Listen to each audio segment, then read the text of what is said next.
जैसे दूजिया के चाँद हो चमके अंगना, जैसे दूजिया के चाँद हो चमके दुल्हा दुअरा पापा साहेब साज सुबरियात दुल्हा दुअरा पापा साहेब साज सुबरियात दुल्हा आमा दिल भर दिहलिया शीश दुल्हा जिया जिया तू लाख बरिस दुल्हा जिया जिया तू लाख बरिस दुल्हा जैसे दूजिया के चाँद हो चमके दुल्हा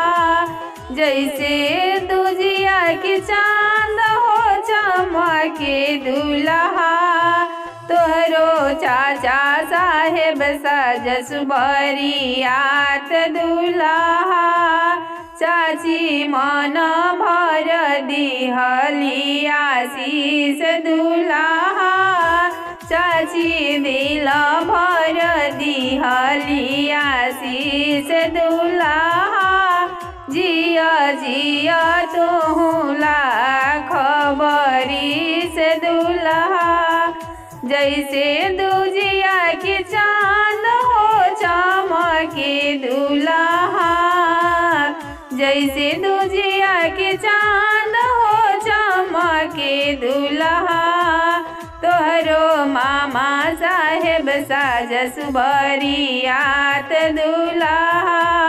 तोहरो भैया साहेब साज सुबरियात दुल्हा तोहरो जीजा साहेब साज सुबरियात दुल्हा दीदी दिल भर दिहलिया शीश दुल्हा